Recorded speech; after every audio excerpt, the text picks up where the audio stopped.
Bonjour. Alors, à l'heure actuelle, en octobre 2024, il y a à peu près entre 2,5 et 3 millions de Français à l'étranger. C'est un chiffre qui est donné en fait par les autorités, c'est un chiffre qui est approximatif. Mais vous avez à peu près 1,7 million Français qui sont enregistrés au registre consulaire. Et vous pouvez retrouver cette information, ça c'est intéressant de le savoir, sur ce site web. Vous voyez, là-haut c'est marqué Web Apps francediplomatie.info carte registre. Et à ce moment-là, vous allez pouvoir trouver, vous voyez, c'est un document tout à fait officiel, en fait, les endroits où se trouvent les étrangers. Donc vous avez des petits curseurs, c'est intéressant d'analyser un peu ça. Vous avez les pays frontaliers de la métropole. Donc vous avez le Royaume-Uni, on voit que le nombre de Français inscrits est en baisse. La Belgique en forte hausse, plus 5%. Le Luxembourg en baisse. L'Allemagne en baisse. La Suisse en baisse aussi. L'Italie en légère hausse.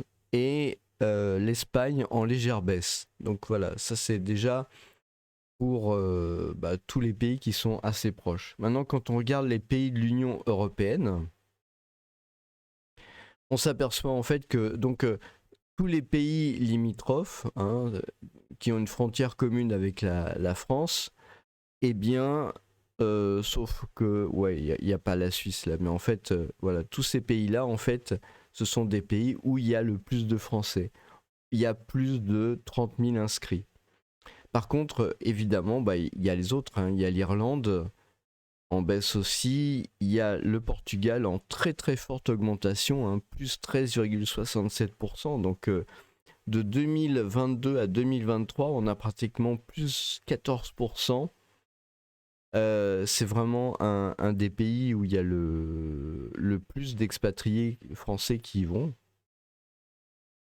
Vous avez les Pays-Bas aussi, les Pays-Bas, 7,5% à peu près, donc une très forte poussée, comme la Belgique 5%, les Pays-Bas 7,5%. La Pologne 3,3%, c'est aussi en croissance. Par contre, la République tchèque, pas tellement. L'Autriche, beaucoup, 7%.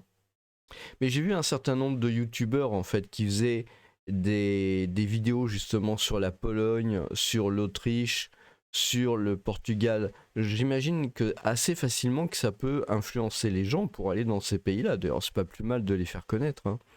Vous avez la Slovaquie aussi, pratiquement 8%. La Hongrie, c'est vraiment en très forte baisse, moins 7,54. La Roumanie en très forte hausse. Donc là, pareil aussi, j'ai vu qu'il y avait un certain nombre de youtubeurs pour la Roumanie. La Bulgarie aussi, il y a des youtubeurs, mais c'est que 0,5% en plus. Et il y a la Grèce, donc aussi en légère augmentation. La Suède, moins 3%. Et puis la Finlande, plus 4%. Donc voilà, c'est vraiment assez étonnant. En termes de l'Estonie, plus 4%, la Lettonie, 2,57%, la Lituanie, 1,56% en moins. Donc là, il y a plutôt une baisse. On peut voir d'ailleurs, avec le nombre d'inscrits, on peut voir le nombre d'inscrits en baisse. Donc ça, je vais le montrer ici sur la zone européenne. On voit là les pays qui sont en baisse en fait et ceux qui sont en hausse. Voilà, donc y en a beaucoup moins qui sont en hausse. On voit le Portugal, l'Italie. L'Italie aussi, c'est un pays que j'aime aussi beaucoup. Bon, les Pays-Bas, la Belgique, l'Autriche, la Slovénie. Euh, les pays de l'Est, la Moldavie accueille plus de Français. La Serbie aussi, 2,35% quand même. Monténégro, Kosovo, l'Albanie, 7,29%. Ah oui. Etc., etc. La Turquie, 0,26, oui. Bon. l'Italie. Donc voilà, ça c'est pour l'Union européenne, c'est ce qui se passe pour l'Union européenne. Peut-être on peut voir les pays où il y a le moins d'inscrits dans l'Union européenne.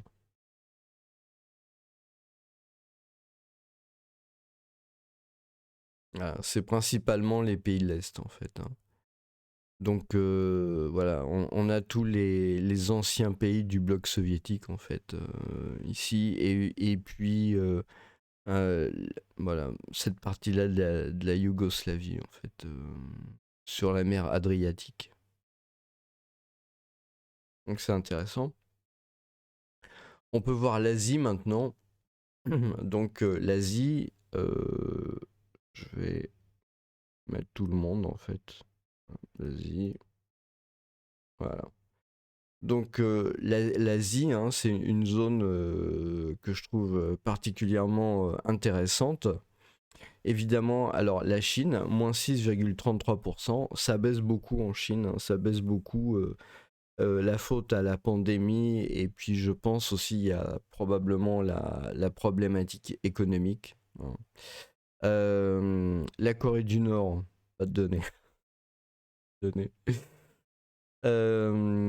La Corée du Sud, plus 3,17. Le Japon, hein, plus 7,31, c'est très impressionnant. Taïwan, plus 3. Les Philippines, plus 5,93. Alors, il n'y a pas de séparation pour Bali, mais en tout cas, l'Indonésie, hein, moins 4,56 quand même. Euh, la Malaisie, avec alors Singapour, je ne sais pas s'ils font le détail. Je vais essayer d'agrandir la carte pour voir si ah oui, Singapour, ça a l'air d'être là. Voilà, Singapour, moins 4,71% quand même, hein. Donc il y a quand même une baisse du côté de Singapour. La Thaïlande, 3,62, donc plutôt une augmentation. Le Cambodge, c'est à peu près stable. Le Vietnam, il y a une légère baisse. Le Laos, 5,54. Alors il y a un truc que je savais pas, mais on peut voir en fait, voilà, c'est cette zone-là, dans cette zone-là, on a ces trois pays-là, donc le Vietnam, le Cambodge et le Laos, qui font partie de la francophonie, hein. Donc voilà, ça peut être quelque chose d'intéressant à savoir.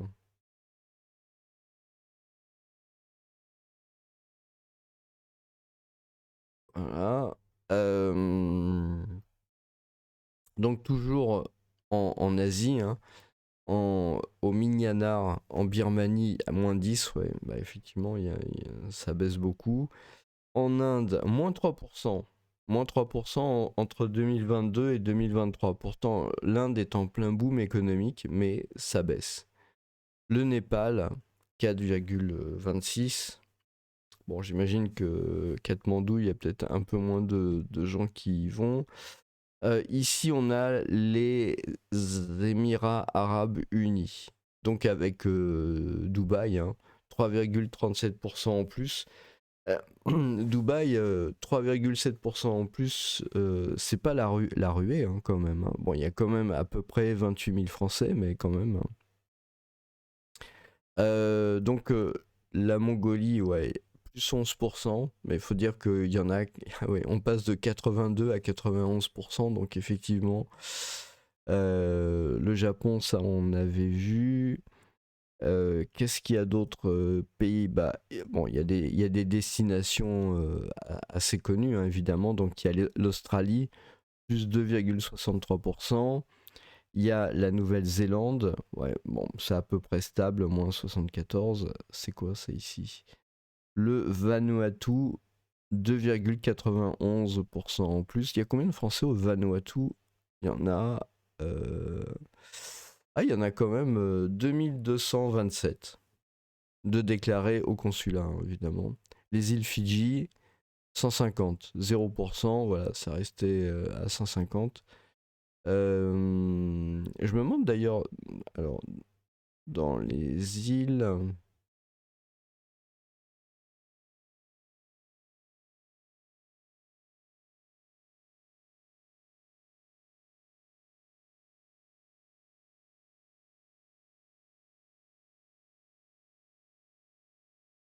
Nouvelle-Guinée, il n'y a pas. Bon, bah, visiblement, la partie, à moins qu'elle soit représentée par l'autre côté, la partie Pacifique, ouais, pas tellement, à vrai dire. L'île de Pâques est même pas représentée. Équateur, ok. Ça, c'est États-Unis, ça doit être. C'est Hawaï, ça. Ouais, mais ça compte dans les États-Unis, en fait. Donc, voilà. Bah, on va en profiter, tiens, pour regarder ce qui se passe. Donc, le Canada. Le Canada, bon, c'est à peu près stable, hein, c'est pas la ruée vers le Canada, avec 0,66%. Les États-Unis, par contre, c'est en augmentation, hein, 3,58%. Donc, c'est quand même important, hein, ça fait quand même pas mal de monde en plus, à peu près 5000 personnes supplémentaires.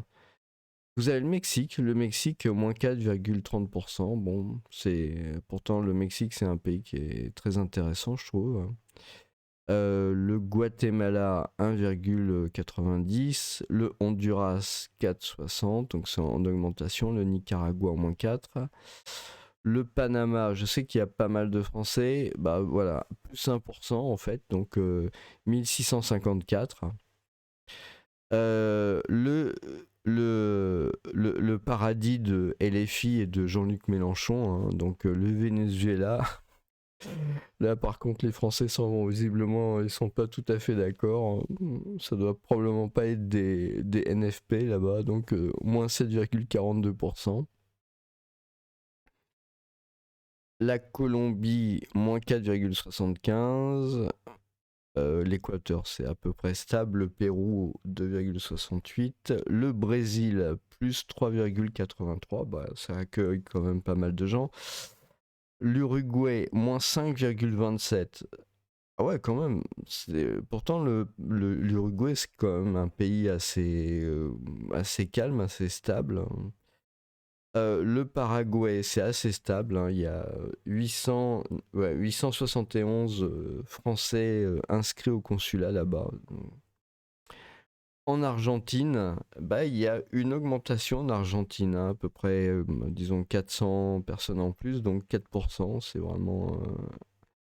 Oh, le Chili, oh là. Le Chili, il y a vraiment carrément une baisse. Donc là, on est à peu près moins 10% quand même sur le Chili, c'est étonnant. Parce que je vois un certain nombre de gens qui veulent aller au Chili. Cuba. Cuba. On m'a demandé de faire une vidéo sur Cuba. Bon, il me faut un peu plus de renseignements, hein, mais voilà. Cuba, bah, voilà, vous avez l'info, hein. Je crois que c'est un des pays dont les Français partent le plus. Donc il y avait peut-être un engouement à une époque, mais là c'est plus le cas. Moins 25% en un an. Donc clairement, les gens fuient, quoi. Haïti, moins 17% à peu près. République dominicaine, 2,82%. Voilà, donc on a fait à peu près. Est-ce qu'il y a des Français au Groenland ou c'est le Danemark, quoi? C'est le Danemark, quoi. Ça veut pas dire grand-chose. Danemark, en fait, c'est avec ça. Ouais, c'est ça.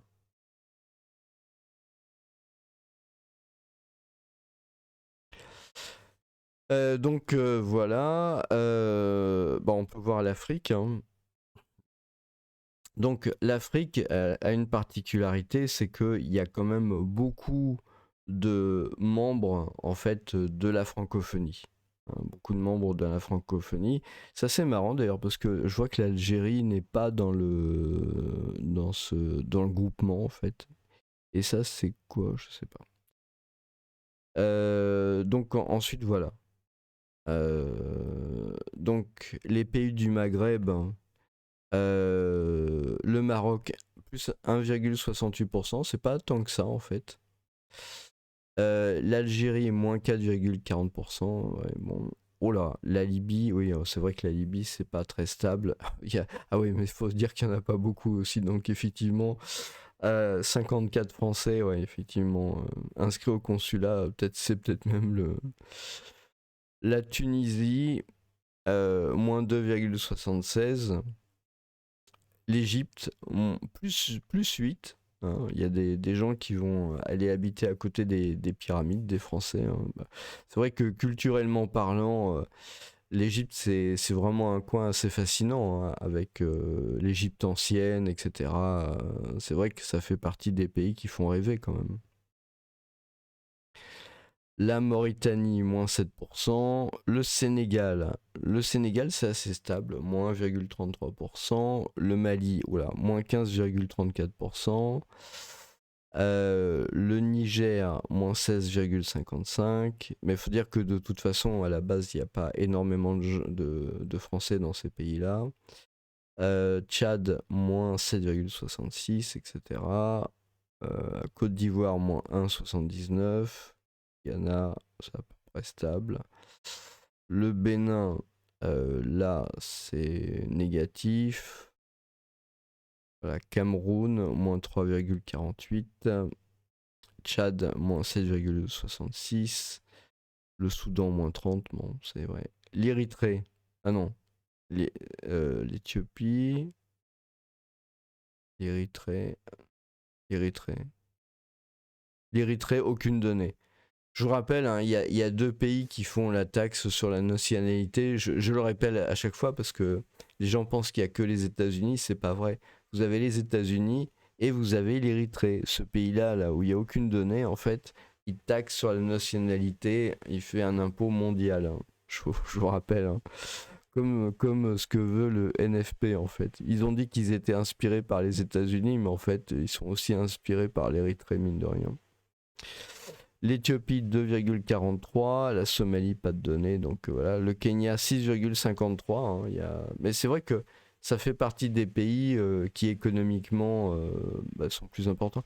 Bon, au Soudan Sud, il y a beaucoup plus de Français tout d'un coup, mais il faut dire que ça passe de 21 à 35. Bon, c'est pas ultra significatif, on va dire. République centrafricaine, ouais, 738, il y en a pas beaucoup, là aussi c'est en baisse. Cameroun, là il y en a un peu plus, 3,48%. Le Nigeria, moins de 23, etc.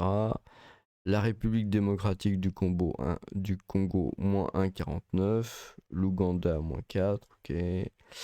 Bon, c'est vrai que la Tanzanie, plus 11,53. Mais c'est pas, il n'y a pas vraiment beaucoup de gens en fait. Voilà. La Zambie, c'est pareil, moins 17, mais voilà, il y a moins de 200 personnes. Donc l'Angola, moins 2.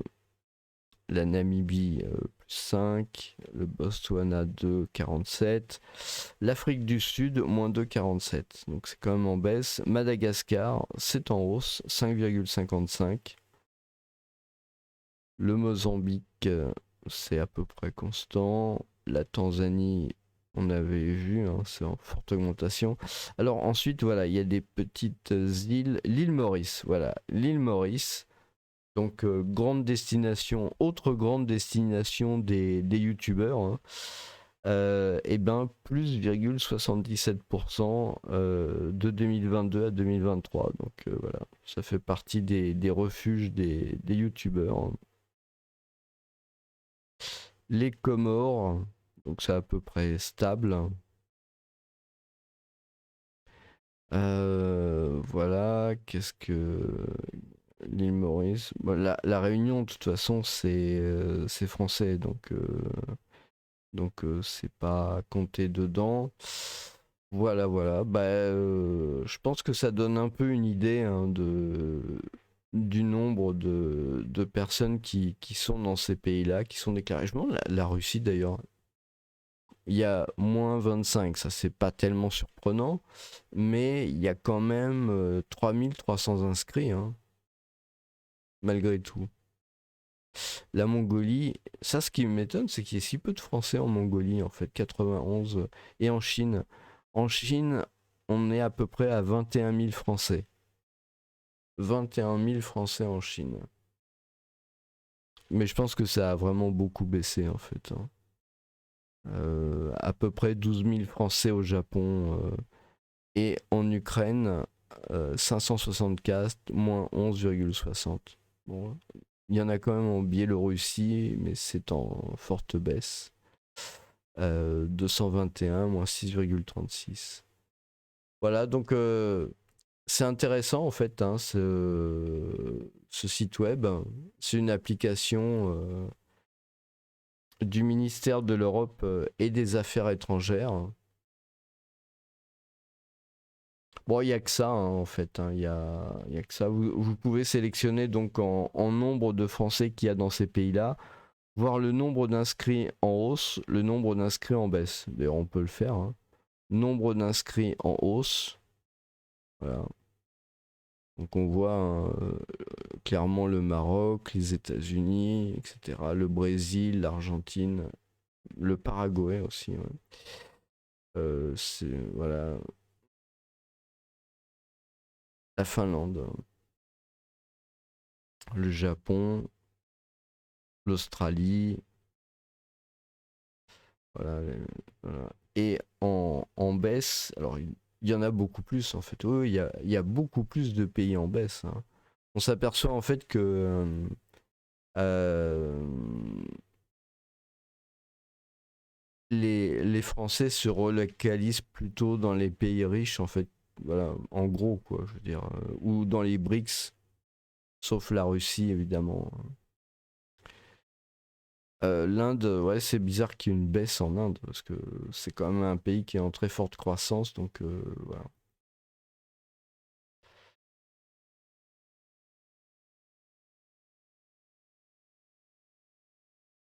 Donc en fait, voilà, s'inscrire au registre des Français établis hors de France. On estime, voilà, ils estiment à peu près à 2,5 millions le nombre de Français résidant à l'étranger. Il y en a 1,8 million qui sont inscrits auprès des services consulaires. En fait, c'est entre 2,5 et 3 millions. Ils savent pas trop parce que c'est pas obligatoire, mais c'est vivement recommandé de s'inscrire au registre des consulats en fait. Donc ça s'adresse à tout Français qui s'établit pour plus de 6 mois dans un pays étranger. C'est valable 5 ans et c'est renouvelable, hein. Donc il y a tout un tas de choses, hein.